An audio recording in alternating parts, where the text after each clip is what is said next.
హైదరాబాద్ కి అతి చేరువలో బెంగళూరు హైవేలో గజం కేవలం 14,499 రూపాయలకే.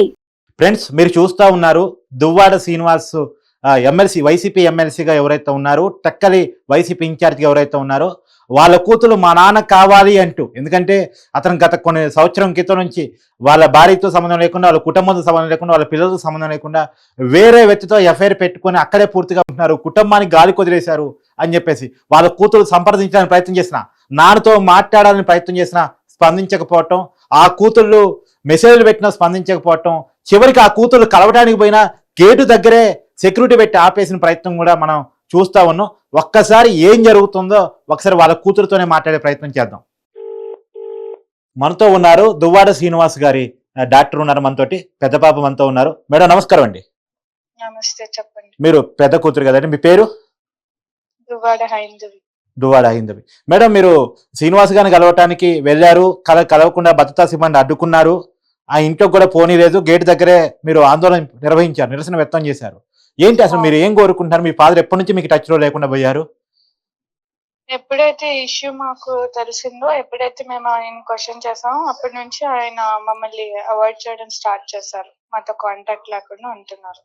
మేము మా మమ్మీ నుంచి ఎలాంటి లవ్ అండ్ ఎఫెక్షన్ వస్తున్నాం, మా డాడీ నుంచి కూడా మాకు అదే కావాలని చెప్పి మేము వెళ్ళాము. అది మీ హక్కు కదా. ఆ, అవును మేడం, గతంలో ఆయనకి పార్టీ టికెట్ అంటే మీ మదర్ నుంచి మళ్ళీ ఆయనకి మార్చేటప్పుడు పార్టీ పెద్దలు మాట్లాడే ప్రయత్నం చేశారు కదా, ఆయన వింటానని కూడా చెప్పారు కదా, అప్పుడు మరి ఏంటి? అప్పుడు రాజీ కుదిరి మళ్ళా కుటుంబాన్ని చూసుకుంటాను, బిడ్డలతో ఉంటాను అనే మాట చెప్పినట్టున్నారు కదా. అక్కడ చెప్పారు ఒకసారి, అలాగే అక్కడ చెప్పారు.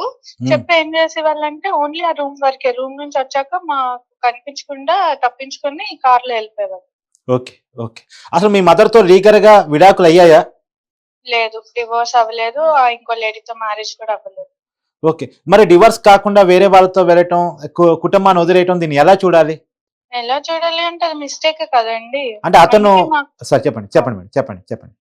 అందుకే మాకు మా డాడీ కావాలి అని చెప్పి మేము ఆయనతో కాంటాక్ట్ అవ్వడానికి ట్రై చేస్తున్నా, ఆయన అవాయిడ్ చేస్తున్నారు. అండ్ ఇప్పుడే కాదు, మేము ఇష్యూ అయినప్పటి నుంచి ఆయనకి మెసేజెస్ చేస్తున్నాం, కాల్స్ చేస్తున్నాం. ఇప్పటికి ఎన్నాళ్ళు అవుతుంది మేడం? లాస్ట్ ఇయర్ నుంచి. ఆయన రిప్లై ఇవ్వట్లేదు, రెస్పాండ్ అవ్వట్లేదు. మా మామయ్య గారు చనిపోయినప్పుడు కూడా ఆయన ఏం రాలేదు. మామయ్య గారు చనిపోయినప్పుడు కూడా రాలేదు. మెసేజ్ పెట్టేస్తే నేను బిజీగా ఉన్నాను అని చెప్పేసి పెట్టారు. అంటే చనిపోయిన నుంచి కుటుంబ సభ్యుల్ని, బంధువులను చూడటానికి కూడా రానంత బిజీనా? అదే మరి ఆయన అడగండి. మరి ఆయన బిజీ అంట, సొంత కూతురికి ప్రాబ్లం వచ్చినా ఆయన రాలేరంట, ఎలక్షన్స్ లో బిజీ అంట. అన్నిటికన్నా ముఖ్యం కుటుంబం కదా మేడం, బిడ్డలను చూసుకోవటం ఆయన బాధ్యత కదా. ఆయన పెళ్లి చేసి నన్ను పంపించేశారంటున్నారు. సో ఆయనకి ఇంకేం రెస్పాన్సిబిలిటీ లేదంటున్నారు నా మీద. మరి నేను ఇది ఏ ఫాదర్ దగ్గర నేను చూడలేదు, పెళ్లి చేసి పంపించేస్తే ఇంకా కూతురుతో రిలేషన్ లేదు అన్నట్టు మాట్లాడే ఫాదర్ నేను ఎక్కడ చూడలేదు. ఆయన దగ్గర వింటున్నాను. అవునా? అండ్ ఆయన మీకు కూడా తెలుసు కదా, ఎవరైనా ఫాదర్ అలా అంటారు? అవును. పిల్లలకి ఏమైనా ప్రాబ్లం వస్తే ఎవరితో చెప్తారు? ఫస్ట్ ఫాదర్ తోనే కదా చెప్తారు. అవును. మరి ఆయనే ఇలా చేస్తుంటే ఇంక మేము ఏం చేయాలి? ఖచ్చితంగా మీరు ఈ భూమి మీద ఉన్నంత వరకు మీ మీద ఆయనకి బాధ్యత ఉండాలి. అదే బాధ్యత అయింది. ఇంకోటి మేడం, ఇప్పుడు ఒక వార్త, ఆయన రెండో పెళ్లి తిరుపతిలో చేసుకున్నారు ఆమెతోటి అనే వార్తని ఎలా చూడాలి? ఒకవేళ అదే నిజం అనుకున్నా గానీ లీగల్ గా విడాకులు ఇవ్వకుండా ఇంకో పెళ్లి చేసుకోవడం కూడా నేరమే. చెప్పండి. నేరమే. ఇప్పుడు నిజంగానే ఆయన పెళ్లి చేసుకుంటే ఇప్పటి వరకు అసలు ఫొటోస్ రాకుండా ఉంటాయా? ఇప్పుడు ఈ పాటి ఫొటోస్ వైరల్ అయిపోతాయి కదా, వాళ్ళగా బయటకు స్ప్రెడ్ చేసుకుంటుంది. పెళ్లి చేసేసుకున్నాము, పెళ్లి చేసుకుంటే ప్రూఫ్ ఏది? అసలు డివోర్స్ అవ్వకుండా పెళ్లి ఎలా చేసుకుంటారు? ఆ పెళ్లి జరగలేదు, డివోర్స్ అవ్వలేదు, వాళ్ళ స్ప్రెడ్ చేసుకుంటుంది అంటే బలపరుచుకోవడానికి అలా. అది మేడం, ఆమెతో ఎప్పుడు పరిచయం జరిగింది? ఎప్పటి నుంచి అమ్మకు దూరంగా ఉంటా ఉన్నారు దువ్వాడ శ్రీనివాస్ గారు? ఒక లాస్ట్ ఇయర్ నుంచి. ఎందుకు అలా? పార్టీ పెద్దలు అడిగినప్పుడు ఏం చెప్తారు ఆయన కనీసం? నేను చేస్తాను సార్, నేను ఉంటాను సార్ అంటారు. అక్కడి నుంచి అక్కడ తప్పించుకుని వెళ్ళిపోవాలి. అంటే జగన్మోహన్ రెడ్డి గారు దృష్టికి ఎప్పుడైనా విషయాన్ని తీసుకెళ్లారా? ఆయన మాట్లాడే ప్రయత్నం చేశారా? మాట్లాడారు సార్, కూడా చాలా చెప్పారు డాడీకి. ఆయన దగ్గర చేస్తాను సార్, చూస్తాను సార్ అనేవాళ్ళు. రూమ్ నుంచి బయటికి రాగానే స్పీడ్ గా నడుచుకొని తప్పించుకుని వెళ్ళిపోయారు. అవును. ఎందుకంటే ప్రత్యేకించి మీ ఫాదర్ గురించి అడగటం పవన్ కళ్యాణ్ గారి గురించి వేరే వాళ్ళ గురించి చాలా పెద్ద పెద్ద కామెంట్ చేస్తూ ఉంటారు. కానీ ఆయన వ్యక్తిగత జీవితంలోనే సొంత కుటుంబాన్ని గాలికి వదిలేసి చూడటం అనేది నిజంగా బాధాకరం కదా. అవును. మేడం ఏంటి మీ నెక్స్ట్ స్టెప్ ఎలా ఉండబోతుంది? కంప్లైంట్ చేయబోతున్నారా పోలీసులకి ఏమన్నా ఏంటి? మేమేమి వైలెన్స్ లేదు, మేమేమి గొడవలు చేయాలనుకోవట్లేదు, మేమేమి కంప్లైంట్ ఇప్పుడు మేము నిజంగా కంప్లైంట్ ఇవ్వాలనుకుంటే ఎప్పుడే ఇవ్వాలి. మేము ఇప్పటి వరకు సాఫ్ట్ గానే మెసేజ్లు పెట్టుకుంటూ ఫోన్లు చేసుకుంటూ వచ్చాము. ఆయన రెస్పాండ్ అవ్వట్లేదు. ఇప్పుడు కూడా మేము ఒక ఎనిమితో లేకపోతే బయట వాళ్ళతో మేమేం ఫైట్ చేయలేదు కదా. మీ సొంత ఫాదర్ తో కదా ఫైట్. అవును. మా సొంత ఆయనకు ఉండకపోవచ్చు, మా కూతుర్లు మా మీద ఎఫెక్షన్ ఆయనకు పోవచ్చు, మాకు అలా పోదు కదా, మాకుంటది. మరి ఆయనకి వెళ్ళకపోయిందో మాకు తెలియదు. కానీ మా డాడీని మీద కంప్లైంట్ ఇచ్చి మా డాడీ మీద అగేన్స్ట్ వెళ్ళి ఆయన చెప్పుకుంటారు నాకు కూతుర్లు అటాక్ ఇచ్చారు. మాకు అలా అబద్ధం చెప్పడం రాదు, మేము అలాగా నెగిటివ్ గా కూడా వెళ్ళలేము మా డాడీ మీద. ఇంకోటి మేడం, మీకంటే పెళ్ళైంది, బాధ్యత వదిలేసుకున్నాడు, సరే అది ఓకే అనుకున్నా, చిన్న కూతురికి ఇంకా పెళ్లి కాలేదు కదా, మీ సిస్టర్ కి పెళ్లి కాలేదు కదా, ఆ విషయంలో బాధ్యతగా ఉండాలి కదా, పెళ్లి చేయాల్సిన బాధ్యత కూడా అయిందే కదా. అది ఆయనకు ఉండాలి. ఇప్పుడు రోజుకి 100 మందితో తిరిగి ఆమెను తీసుకొని వచ్చి ఇంట్లో పెడితే పెళ్ళైందో లేదో పక్కన పెట్టండి, నాకు పెళ్ళైంది, మా చెల్లికి పెళ్ళ అదంతా పక్కన, మెంటలీ మాకు ఎంత ఎఫెక్ట్ అవుతుంది. ఇప్పుడు వెనకాల హైందవి దువ్వాడ అనే పేరు వస్తుంది. దువ్వాడ అంటే ఏంటి? దువ్వాడ అనే పేరు రాగానే ఇప్పుడు నా క్లినిక్ చాలా మంది వస్తారు, నువ్వు దువ్వాడ శ్రీనివాస్ గారు అమ్మాయి ఆయన నాకు సంబంధం లేదు అన్న అది ఉంటది. ఈ వీళ్ళు వాళ్ళు కూతురు మాకు మెంటలీ ఎఫెక్ట్ అవ్వదా? అవును. అవును. అవన్నీ ఆయన ఆలోచించాలి. ఆమె కరెక్ట్ లేడీ కాదు, ఆ విషయం ఆయనకి తెలుసు. అవన్నీ ఆలోచించుకొని ఆమెను బయటికి పంపించేసి మాతో అంటే ఆయన ఇక్కడికి రావాలి అది నేనేం కోరుకోవట్లేదు. మాకు మా మమ్మీ నుంచి మాకు ఎలాంటి లవ్ అండ్ కేర్ వస్తుందో మాకు మా డాడీ నుంచి కూడా అలాంటిదే కావాలి.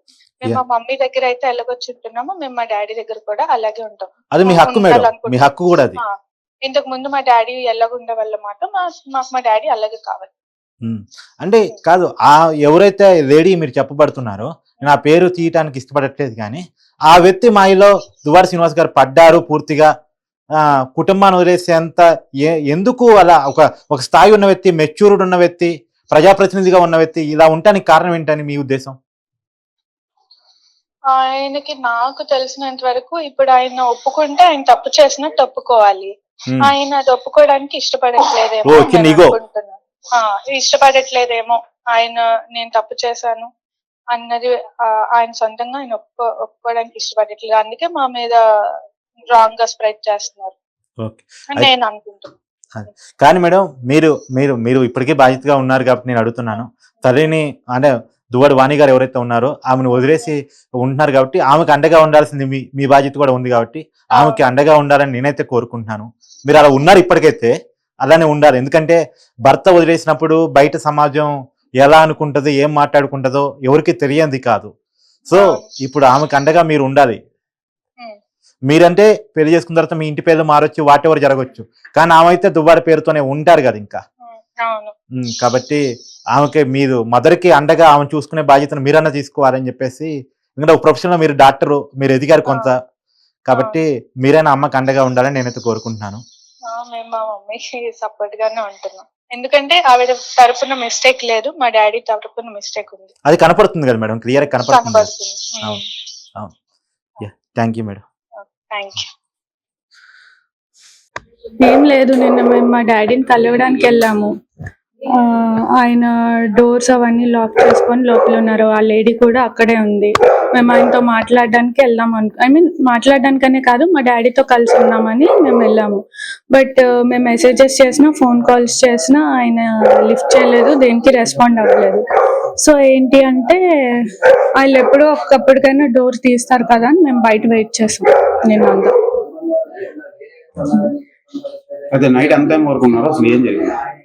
నైట్ యాక్చువల్లీ నేను ఆఫ్టర్నూన్ 3 నుంచి నైట్ 1:30, 2 వరకు ఉన్నాను. బట్ వాళ్ళు ఎవరు రెస్పాండ్ అవుతారేమో అని మేము వెయిట్ చేసాం. అట్లీస్ట్ మా డాడీ అయినా అయ్యో నా పిల్లలు బయట ఉన్నారు కదా, లోపలికి పిలుస్తారనేమో అని అయినా వెయిట్ చేసాం. బట్ ఏం రెస్పాన్స్ లేదు. ప్రధాన కారణం ఏంటి మీ ఫాదర్ రెస్పాండ్ అవ్వకపోవడానికి? ఆ లేడీని ఆమెతో ఉండడమే రెస్పాండ్ అవ్వడానికి రీజన్. జనరల్ నుంచి మీ ఫాదర్ గవర్నమెంట్ చాలా మంత్స్ అవుతుంది, మేబీ లాస్ట్ ఇయర్ నుంచి దూరంగానే ఉంటున్నారు. ఈ మధ్యకాలంలో మీరు కలవడానికి వెళ్ళలేదు? వెళ్ళాం, లాస్ట్ ఇయర్ వినాయక చవితి అప్పుడు మాట్లాడడానికి వెళ్ళాం. అప్పుడు మా డాడీ వాళ్ళ బ్రదర్ అండ్ వాళ్ళ మదర్ ఏం చేశారంటే మమ్మల్ని లోపలికి రానివ్వకుండా మేమేదో వాళ్ళకి అటాక్ ఇస్తున్నాం అన్నట్టు క్రియేట్ చేసి మా డాడీతో కలవనివ్వకుండా చేశారు. సో ఆ తర్వాత మళ్ళీ మేము ఫోన్లో మెసేజెస్లో కాంటాక్ట్లో ఉన్నాం కానీ ఆయన నేను రెస్పాండ్ అవ్వలేదు. సో నేను వెళ్ళాం కలవడానికి, అదే మీరు మాట్లాడదామని ఉందామని వెళ్ళాం మేము.